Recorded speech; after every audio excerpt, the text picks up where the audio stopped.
Nagsimula ang ating kwento mga kagar tungkol sa pakikipaglaban sa mga zombie. Ang pangalan ng ating bida ay si Duan Fei, isa lamang itong ordinaryong college student. Ngunit 20 taon na ang nakalilipas, ang malalaking paglaganap ng mga zombie ay lumitaw sa buong mundo, at ang buhay ng ating bida ay nawasak ng malaking sakunang ito. Sa nakalipas na 20 taon, ito ay nagtitiis na makaligtas sa mundong puno ng panganib. Natatakot ito sa kamatayan, ngunit unti-unti nitong napagtanto na ang kinatatakutan niya ay hindi ang pagkawala ng kanyang buhay. Ngunit maaaring mayroong kabilang buhay, kung saan hindi niya kayang harapin ang kanyang pamilya. Ang kanyang nag-iisang pamilya na naibando na niya, sa 20 taon na nakalipas naging makasarili ito para sa sariling kaligtasan. Ang panghihinayang nito ay nagpahirap sa kanya, sa bawat araw ng kanyang buhay, at sapat na ang kanyang pamumuhay ng ganito. Hindi na siya tatakbo sa panganib kung mamatay siya, sa wakas ay makakababa na siya sa impyerno at pagbayaran ang kanyang mga naging kasalanan. At nahihirapan na nga ang ating bida sa mga halimaw na nakakalaban nito, kasi nagamit na nito ang buong lakas, at nagtataka ito at bakit hindi man lang ito nakakapinsala. At kung hanggang dito lang ba ang kaya niya, lahat ng sakripisyo na ginawa niya, ay parang baliwala lang. Pero hindi peren na wala ng determinasyon ang ating bida at nakipaglaban peren ito, hanggang matapos ang kanyang masalimuot na buhay. At laking pagtataka ng ating bida at nagtatanong bakit buhay peren ito at bakit nasa kwarto niya ito. Dahil sa 20 taon ang nakalipas ay matagal na itong nasira. Nawala na rin sa hangin ang amoy ng dugo at nabubulok na laman. Nababagabag peren ang ating bida kung panaginip lang ba ito. At nasulyapan nito ang picture niya at ng kanyang nakababatang kapatid na masaya at nasa dalampasigan, kasi ito ang hiling nito, na makita ang karagatan. At bigla nitong napagtanto na ito ay nangyari 20 taon na ang nakalipas. Wala peren sa diwa ang ating bida, kasi buong pagtataka peren ito na parang totoo, hindi peren ba siya nananaginip? Or binuhay ba siya ulit at binalik sa nakaraan? Tumayo ito at tumingin sa salamin. Ito ang itsura ko 20 taon ang nakalipas. Totoo bang binalik ako sa nakaraan? Napaisip ito bigla, kung totoong bumalik yung oras maaaring buhay pa ang nakababatang kapatid nito. Dali-dali nitong hinanap ang kanyang kapatid. Naalala nito ang mga dating naganap, kakaumpisa pa lang ng mga sakuna ang nangyari ay may isang mahihinang zombie na pumasok sa kanilang bahay, naging duwag ito at natakot, napaupo ito sa kanilang sahig nung nakita nito ang zombie. At dahil sa takot inabandona nito ang kanyang nakababatang kapatid na hindi nakakalakad at nakaupo lang sa wheelchair, tumakbo ito papalayo at iniwan ang kanyang kapatid. Yun ang malaking pagsisisi na ginawa ng ating bida, dahil sa pangyayaring iyon, kinamumuhian niya ang kanyang sarili sa pagiging duwag nito. At kung totoo man na ibinalik siya sa nakaraan, ipinapangako nito na protektahan nito ang kanyang nakababatang kapatid na si Xinyu, ang tanging natitira nitong pamilya, kahit anuman ang mangyari, at ng buong buhay nito. Naghahanap ito sa sala, pero di peren niya ito nakikita, at nakita nito sa orasan ng araw ng kasalukuyan, ito'y ika-20 ng Desyember. At naalala nito ang sober ng kanyang liham sa pagtanggap sa kolehiyo. At dito na naniwala ang ating bida, na ibinalik nga siya sa araw bago mag-umpisa ang sakuna. At kung ganun buhay pa nga ang kanyang nakababatang kapatid. At buong akala nito na hindi na nito makikita, sabay pagbukas nito sa pintuan, laking gulat nito nung nakita nitong muli ang kanyang nakababatang kapatid, sambit nito. Sis, nakangiti si Zinyo na nakatingin sa labas ng kanilang bakuran. Ika nito bakit bro? Nag-aalala itong nakatingin sa kanya. May problema ba? Yumuko na naiiyak ang ating bida dahil hindi peren nito makalimutan ang mga dating naganap, dahil sa pag-iwan nito. Nagtataka naman ito si Zinyo dahil nakita niya itong umiiyak. Sabay sambit sa pangalan nito, Duan Fei. At humahagulhol na nga sa pagiyak ang ating bida at panay sambit ng patawad nito sa kanya. Niyakap niya ito at humihingi ng patawad. Nag-alalang tanong naman ni Zinyo sa kanya, okay ka lang? Nanaginip ka ba ng masama? Sabay tugon naman ng ating bida na patawad, ako ang naging dahilan kaya ka namatay. At di peren ito tumitigil sa pagiyak. Pinatahan naman ni Zinyo sa pagiyak ang ating bida, at sinabi, "Huwag kang mag-alala, protektahan kita bro," at niyakap ito. At sabi ng ating bida, "Ako dapat ang pumuprotekta sa iyo Zinyo." Sa pagkakataong ito, hindi ko na hahayaan na masaktan ka. Sa ngayon, hindi ito ang oras para gunitain ang mga nakaraan. Nagtataka naman si Zinyo sa narinig, pero di na lang ito nagtanong. At nagbili ng ating bida kay Zinyo na aalis muna ito at lalabas saglit, dito ka lang sa bahay at huwag kang lumabas, okay? At sumang-ayon naman si Zinyo, at may inabot ito sa ating bida na isang pamusad sa buhok, dahil pangako nila ito, na kailangan niya dalhin ito sa tuwing lumalabas ito, at pag nakabalik nito ng ligtas, siya mismo ang maglalagay nito sa kanya. At tugon naman ng ating bida sa kanyang kapatid na, titiyakin ito na ibabalik ito sa kanya. Naglalakad ang ating bida na nakatingin sa kanyang kapatid papalabas ng pinto, sa isip nito paprotektahan kita ng maayos sa pagkakataon nito. Naalala ng ating bida na ang pagsiklab ng mga zombie ay mag-uumpisa sa ika-21 ng December, kaya may 20 oras mahigit pa ito, para makapaghanda. Walang nakakaalam bakit ito nangyari, at sumiklab na lang ito ng walang babala, at lumaganap ito sa buong mundo nang wala pang isang oras. At halos kalahati ng may buhay ay naging mga zombies, tulad ng tao, hayop na naging mga halimaw, at lahat ng organismo naging zombies rin ito. At persigido ang ating bida na kailangan ko gumawa ng paraan, hindi ako uupo lang dito nang walang gagawin. At nasa isip ng ating bida ang pinakamahalagang problema pagkatapos magsimula ang apocalypse ay ang mga mapagkukunan. Ang isang maliit na convenience store ay mas mahalaga kaysa sa buhay ng tao, kaya, ang unang hakbang na ginawa ng ating bida ay mag-imbak ng mga supply. Wala pang kalahating araw, ang maunlad na lungsod na ito ay magiging isang nakakatakot na lupain ng mga patay. Pumunta na nga ang ating bida sa pamilihan para mag-imbak ng mga pagkain, dahil naghahanda na ito sa magiging sakuna. At kumuha ito ng mga biskwit, dahil ito ang gusto ng kanyang nakababatang kapatid na si Zinyo. Sabay nagtatakang tinanong ito ng isang tindere sa pamilihan na, "Sir, madami na po ang naibili ninyo, seryoso po ba kayo na bibili pa po kayo?" At tumugon naman ito sa kanya, "Malapit na akong matapos." At sabay tanong ito sa kanya na kung madami pa po ba kayong biskwit sa inyong bodega, kung meron pa bibilhin ko po ito lahat, ika ng tindere paano nyo po ito dadalhin lahat sir? Tumugon naman ang ating bida na, "Tumawag na po ako ng truck, kaya ako na pong bahala." At sabay dumating na nga ang truck na tinawagan niya. Nilagay na nito sa truck lahat ng pinamili niya. Pabirong sabi naman ng truck driver sa ating bida na, "Mayroon kang malalim na bulsa, binata, puno na ang buong truck ko. Para saan ang lahat ng ito? Para sa isang apocalypse ba?" Sabay tawa ito sa ating bida. Tumugon naman ang ating bida at tumingin sa truck driver, "Opo, tama ka." Ngumiti na lang ang truck driver sa pag-aakalang nagbibiro lang ang ating bida, at nagmamaneho na lang ito papunta sa bahay ng ating bida. At may nakitang picture ang ating bida sa harap ng sasakyan, ito ay ang picture ng pamilya ng truck driver. Sabay sabi nito sa ating bida, "Maganda diba? Yan ang asawa ko, at ang anak kong babae, ngayon ay ang ikatlong kaarawan ng anak ko." Napabuntong hininga ang truck driver at nagsabing, "Nakakahiya na hindi ako makakauwi at makasama siya sa ngayon, dahil may mga kailangan pa akong gawin." Tumingin na lang ang ating bida sa truck driver. Sa isip ng ating bida na magkatulad lang sila, mga nagtatrabahong tulad nila, at nagsusumikap, para maibsan ang gutom na tiyan. Nakarating na nga ang ating bida sa kanila, at naibaba na ng truck driver ang mga pinamili nito. Akmang aalis na sana ang truck driver ngunit tinawag ito ng ating bida, "Teka lang mister. Ito, tanggapin niyo po itong isang box ng biskwit, at baka magustuhan ito ng inyong anak." Nagdadalawang isip itong tinanggap ng truck driver, dahil sinabi niya rito na hindi siya makakauwi, at marami pa siyang kailangan gawin. At sambit ng ating bida, "Binayaran kita ng dobleng halaga sa ating napag-usapan, kaya wag ka natatanggap pa ng mga tawag, at damaritso ka na papauwi sa inyo, para makasama mo ang iyong pamilya." Nagtatakang tumogan ng truck driver na sige at salamat. At humirit pa sa pagsasalita ang ating bida na, "Umuwi ka na ngayon, wag kang lalabas ng bahay.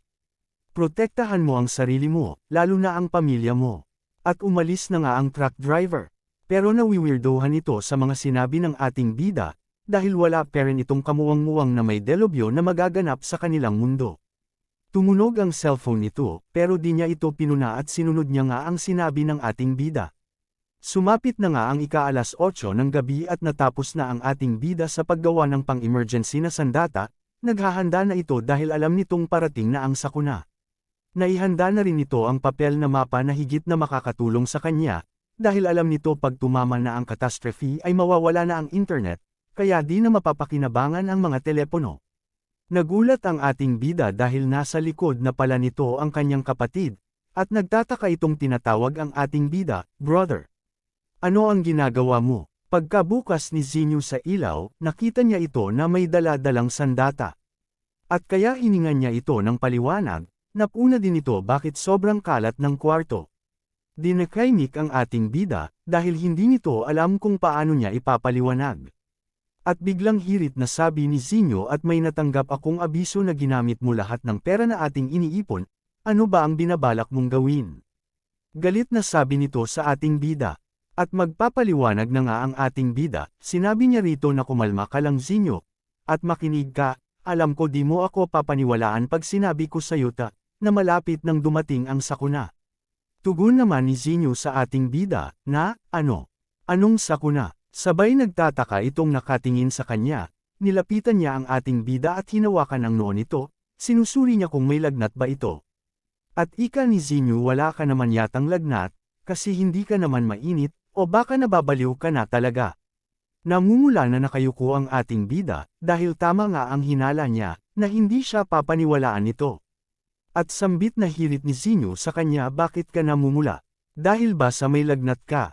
At pinakalma na lang ng ating bida ang kanyang sarili, sabay sabi nito sa kanyang kapatid, hindi bale na, kung hindi mo ako papaniwalaan. Makikita mo ito sa loob ng ilang oras, sabay tingin nito sa orasan. Pumunta ito sa may bintana at binuksan ito at nagsabi samantalahin natin ang pagkakataong ito para maligo sa malinis na hangin at magpaalam sa mapayapang panahon na ito. Nagtatakang tugon ni Zinyu sa ating bida, Big Bro, kakaiba ang mga kinikilos mo ngayon. At nagsasalita ka ng mga walang kabuluhan, nakatitig si Zinyu sa ating bida, at napagtanto nito na seryoso ito sa mga sinasabi niya, at ngayon niya lang ito nakita ng ganito. At sa isip ni Zinyu bakit bigla kong nararamdaman na parang magkakatotoo ang sinasabi nito, at naging seryoso din itong nakatingin sa ating bida. Seryosong nakatingin ang ating bida dahil alam nito na malapit na dumating ang oras, ang unang yugto ng panahon ng apocalypse at tinatawag itong paghahayag, at tatagal ng isang buong linggo. Sa pagtatapos ng linggo, 70% ng mga tao sa planetang ito ay maaaring mamatay o maging mga zombie, ang mga maswerteng makakaligtas. Ang 7 impyernong araw na ito ay magpapatuloy sa pagsalubong sa isang ganap na ebolusyon. Umaasa ako na sana isa ako sa maswerteng 10% na iyon. At dumating na nga ang oras ng pagsiklab ng sakuna, may isang lasinggerong naglalakad sa daan, nabitbit ang isang bote ng alak, at nagrereklamo ito, dahil may dumating na mensahe sa kanyang cellphone at nagtatanong kung sino na naman itong nagtitext sa kanya ng ganitong oras. At pagkatingin nito sa mensahe ay ang kanyang boss pala ito, na nagsasabing sira na naman daw yung screen ng computer at pinapabalik niya ito sa kanilang opisina para ayusin ito. Galit na galit itong nakatingin sa kanyang cellphone at nagsasabing pinapakiusapan mo na mag-overtime ako. Nang hating gabi, hindi mo tinatrato ang iyong mga empleyado na parang tao, di ba? Manood ka lang, isusumpa kita hanggang kamatayan. At nabigla ito kasi may tumatahol sa kanya na aso, at sa pagkagalit nito na ibato ng lasinggero ang kanyang cellphone, at tumama ito sa aso na tumatahol sa kanya, hindi nito batid akalain na ito na pala ang kanyang magiging kamatayan, at galit na nakatingin sa kanya yung aso, dahil sa ginawa nitong pagbato sa kanya, lumapit ang lasinggero sa cellphone na ibinato nito, pagkadampot ng lasinggero sa cellphone nito ay bigla itong nagulat, kasi di niya batid na nasa likod lang pala nito ang aso, pagkalingon nito sa kanyang likod, ay nabigla ang lasinggero sa nakita niya, dahil isa pala itong halimaw. At damanak na nga ang dugo sa kanyang cellphone na nagri-ring. Natakot ang mga tao na nakakita sa mga nangyari, at ang mapayapang syudad ay napuno na ng mga sigawan. May isang taong humihingi ng saklolo dahil di ito makawala sa isang zombie na humahawak rito, at takot na takot ito dahil lahat ng taong nakikita nito ay nagiging isang zombie.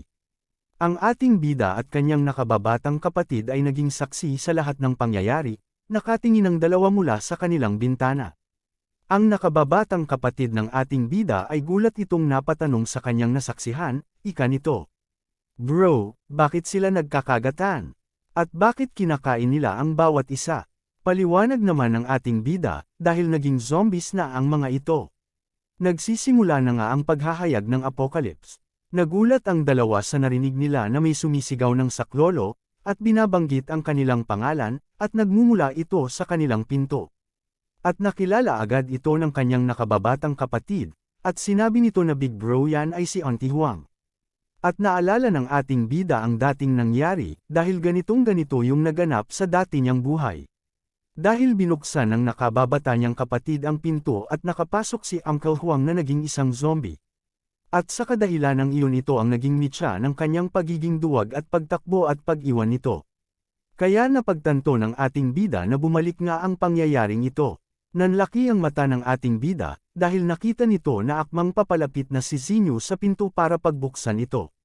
Pagkabukas ni Zinyu ng pinto ay nakita niya rito ang kanyang Auntie Huang, at tinanong niya kung okay lang ba ito, ngunit wala itong narinig na tugon mula sa kanya, at biglang nanlaki ang mga mata ni Zinyu sa kanyang nasaksihan, dahil kinagat na pala nito ang kanyang Auntie Huang, gulat itong biglang sumulpot sa harap nito si Uncle Huang na naging isang zombie. Napaiyak ito sa takot habang sinasambit nito ang pangalan ng ating bida. Naalala ng ating bida ang nakaraan nitong buhay, kasama niya rito si Senior Ching, binigyan niya ito ng isang soft drinks, at nagpasalamat naman ito sa kanya, biglang tinanong ni Senior Ching ang ating bida, bakit? Bakit parang galit na galit ka? Natatakot ka ba? Mahalaga ang operasyon mamaya. Tumugon naman ang ating bida na kilala mo na ako dati pa, hindi mo ba ako naiintindihan? Lagi naman akong ganito. Sabay tumawa si Senior Ching sa narinig nitong sagot, at ika nito sa ating bida na tama ka. Hindi pa kita nakikitang ngumingiti. Huwag mag-alala, responsibilidad ng ating team ang paglilinis nito. At wala ng panganib dahil lahat ng mga high-rank na zombie ay napatay na. At humirit ng salita ang ating bida, na, sana nga ganon ang mangyayari. At natapos dito ang kanilang pag-uusap. Sa kaganapang ito nagsitakbuhan na nga ang grupo ng ating bida sa kadahilanang may humahabol sa kanila na 3 high-rank na zombies, at binilisan nila ng takbo, nagsasabing tanong ng isang kasamahan ng ating bida na bakit may 3 high-rank zombies dito. Ano ang ginagawa ng mga hukbo na nasa harap? At napapaligiran na tayo, at sumigaw na ang namumuno ng kanilang hukbo at nagsabing umaban.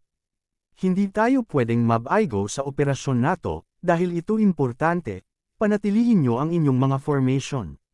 Paksayin natin ang mga nakaharang pinatatag nito ang mga natatakot niyang kasamahan.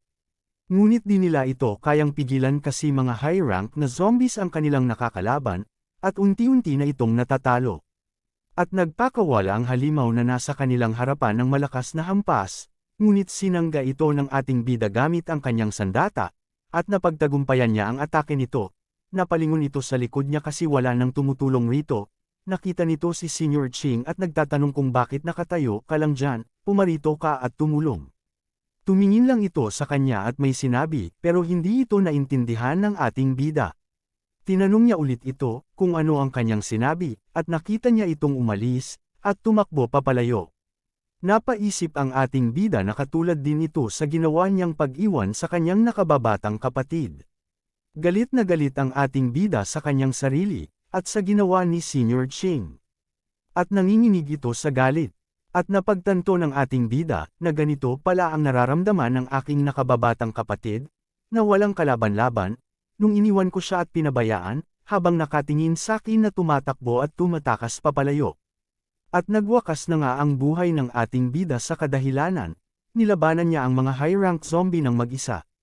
At pagbalik sa kasalukuyan, sinambit nito ang pangalan ng kanyang nakababatang kapatid, at sinabihan niya ito pumikit, at nagpakawala na nga ito ng malakas na atake. At sa isip ng ating bida, dahil ako ay nabuhay at binalik sa nakaraan, hindi ko hahayaang mangyari ang parehong trahedya. Babayaran ko ang mga krimen na ginawa ko sa nakaraan. At tumama ang sibat nito sa mata ng zombie, at napasigaw ang zombie, at bumagsak ito. At nilapitan na ng ating bida ang kanyang kapatid at sabay hawak nito sa balikat, para pakalmayan ito, at sambit nito oo, naging zombie na ito, pero huwag ka mag-alala, di ko hahayaan na masaktan ka nito, at hinabilin rito na Zinyu, makinig ka sa sasabihin ko, ipikit mo ang iyong mga mata at matatapos din ito kaagad, at sumunod din ito sa kanya. At bumangon na nga sa pagkakabagsak ang isang zombie, at ito'y galit na galit dahil ito'y gutom. Papalusob na ito kay Zinyu ngunit pinutol ng bida ang kamay ng zombie, gamit ang kutsilyong hawak nito, napaatras ang zombie sa pagkakaputol ng kamay nito. Akmang susugod na ulit ang zombie kay Zinyu, ngunit iniwas ng ating bida, ang wheelchair ni Zinyu, gamit ang paa nito para di maabot ng zombie ang kanyang kapatid. At galit itong nakatingin sa zombie at sinabing, ito ang simula ng pagsiklab sa zombie, wala itong katalinuhan at karunungan. At pinatama ng ating bida ang dala nitong kutsilyo sa paa ng zombie para hindi ito makagalaw, at sabay hinugot naman niya rito ang sibat na nakabaon sa mata ng zombie at napasigaw na lang ang zombie sa sakit at sunundan niya ito ng patama sa katawan, at sa isip ng ating bida, nawala ito sa ginawa kong nung nakaraang buhay ko, na kinalaban ko ang mga high-rank na zombie at umabot ng kalahating araw, alam ko wala sa kondisyon ang maliit kong katawan pero madami na akong naranasan sa pakikipaglaban kaya ang pagpatay sa ganitong zombie ay madali lang. Sabay napasigaw na lang ang zombie sa mga sugat na natamo nito. Galit na nakatingin ang ating bida at balak niya pa itong wakasan, ngunit idinilat na ni Zinyu ang kanyang mga mata, at pinuntahan niya ang kanyang kapatid, nasaksihan niya ito na galit sa zombie, at napahintong na lang ang ating bida, dahil naramdaman nito na may humahawak sa kanyang likod, at lumingon ito, nakita niya na si Zinyu pala iyon, nag-iiyak at sinasabing tama na. Di rin inaakala ng ating bida na, nasaksihan pala ni Zinyu ang mga nangyari. Kaya huminto ito at binitawan ang sibat na hawak-hawak nito. Niyakap niya si Zinyu at sinabihan na, okay na ang lahat, ligtas na tayo. Tugon naman ni Zinyu habang umiiyak, natatakot ako Big Brother, ngayon ka lang naging sobrang nakakatakot, ano na ang nangyayari sa mundong ito, anong gagawin natin simula ngayon? Umiiyak na lang sa pag-aalala si Zinyu dahil sa mga nasaksihan nito. At sabay tugon naman ng ating bida, patawad. At huwag ka na mag-alala, kahit anuman ang mangyari nandito lang ako paprotekta sa'yo. At nagulat ito dahil may nagsasalita sa kanyang isip na, nakapatay ka ng zombie, nakatanggap ka ng 3 puntos, gamitin ng 1 puntos para i-activate ang system. At tumugon ang ating bida sa system, sino ka? Sino ang nagsasalita? Nagtataka naman si Zinyu sa sinabi ng ating bida, kasi silang dalawa lang ang nasa kwarto. Bro, anong nangyayari sa'yo? Ika ng ating bida, may naririnig akong tunog at di ko alam kung sino at saan iyon nagmumula. Sambit naman nito sa kanya, tunog. Wala naman akong naririnig. Galit na nagtataka ang ating bida kung sino iyon, at ano ang bagay na iyon. Nag-alala si Zinyu sa kanyang big brother kasi seryoso itong nag-iisip, at biglang nawala na lang ito ng malay. Pumasok ang system sa isip ng ating bida, wika ng ating bida ano ang nangyayari. At saang lugar ito, may nakikita itong nakakasilaw na liwanag, at may mga paro-paro na lumilipad. Lumiliwanag na nga ang kanyang paningin, may nakita itong mga rebolto sa harap, kaya nasambit nito. Diyos! Palasyo ba ito ng mga Diyos? Nagtataka itong nakatingin sa isang malaking rebulto, at nagtatanong kung ano ito. Biglang umilo ang mga mata ng rebulto at nag-reflect ang liwanag papunta sa ating bida. Dito napagtanto ng ating bida na, ang daming impormasyon at pumapasok sa kanyang isipan, at parang sasabog na ang kanyang utak sa mga natatanggap nitong impormasyon. Nabigla ito dahil may nagsalita na isaaktibo na ang sistema ng ebolusyon. Nagsimula na ang proseso ng pagkilala sa host, at bigla itong binalutan ng bilog na liwanag, at nagsalita ulit ang system na pinagtutugma ang chain ng gene. At ang ating bida ay nakaramdam na ng pananakit sa mga katawan nito na parang pinupunit. At sambit ng system, ikinukumpirma kung ang gene chain nito ay tugma, at napasigaw na nga ang ating bida sa sakit ng nararamdaman nito, tugon ng system sisimula na ang pag-fuse sa gene. Ika ng system ay lalog in na sa system. At bumalik na nga sa dati at kamay ng ating bida, at kasunod ang mga paa nito. Nakumplito na ang proseso sa pagtugma sa gene, ayon sa system. Kinikilala na ang host, at nakumplito na nga ang ebolusyon ng ating bida, naging matipuno na ang katawan nito at ramdam nito ang lakas at pagbabago. Mula sa alaalang pumasok sa utak ng ating bida, ang liwanag na nakikita nito ay tinatawag na evolution tree. Naramdaman ng ating bida na konektado ang evolution tree sa kanya dahil ito ang dahilan kaya siya lumakas. At kung ito nga ang dahilan, kailangan nitong mangolekta pa ng mga evolution points at kailangan nitong pumatay ng mga zombies para mapataas niya ang kanyang antas, at maaari kong piliin na palakasin ang aking mga kasanayan sa pakikipaglaban sa katawan, mga kasanayan sa kaligtasan o posibilidad. At lumabas na nga ang system notification sa kanyang harapan, at sinabi ilalagay mo ba ang 2 points na natitira. At may 4 itong pagpipilian, strength, agility, probe at mental spirit. At tumugon naman ang ating bida na oo, pumapayag ako. Sa isip nito, ito pala ang naging benepisyo nung nag-umpisang maging apocalypse ang mundo. Alam kong maliit lang ang inilakas ko, pero malaking pakinabang na rin ito, kahit na nagkaroon ako ng karanasan sa pakikipaglaban sa nakaraan ko, ang aking katawan ay mahina pa rin. Kaya sa strength ko muna ilalagay itong 2 kong puntos. Pagkalagay ng ating bida sa 2 puntos na natira sa kanya ay naramdaman niya agad ito. Napagtanto ng ating bida, dahil sa nangyari ngayon, gagamitin niya itong pagkakataon na binigay sa kanya, para baguhin ang kanyang buhay. Hindi niya hahayaang maulit ang kasaysayan, natitiyak niya na paprotektahan niya ang kanyang nakababatang kapatid na babae. At nagising na nga ang ating bida, nakita nito na nakatulog, sa kanyang tabi ang nakababata nitong kapatid, at tinawag niya ito Zinyo. At nagising din ito at tumugon ng tingin sa kanya. At wika ng ating bida pasensya at ginising kita. At sambit naman itong nag-aalala sa kanya, Big Brother buti at nagising ka na. Tinakat mo ako, bigla ka na lang nawala ng malay at natamba. At sabi ng ating bida, napagod lang ako. Patawad kung pinag-alala kita. At umiiyak na nakatingin si Zinyo sa ating bida, dahil sobrang pag-aalala nito sa kanya. At hinawakan ng ating bida ang ulo ni Zinyo para patahanin ito, at sinabi walang mangyayari sa akin na masama, di ba sabi ko sa'yo na andito ako para protektahan ka. Kaya wag ka nang mag-alala, di kita iiwan. Sabay tumahan na lang sa pagkakaiyak si Zinyo sa narinig nito mula sa kanyang kapatid. At sa isip ng ating bida kailangan kong linisin ang paligid para sa seguridad ni Zinyo. At kailangan kong linisin ang bangkay nila Auntie Huang at Uncle Huang, at nang hindi ito makakaakit ng higit pang mga zombie. Lumabas na nga ng pinto ang ating bida upang linisin ito, pero nagtaka ito dahil nawala na ang mga bangkay nito.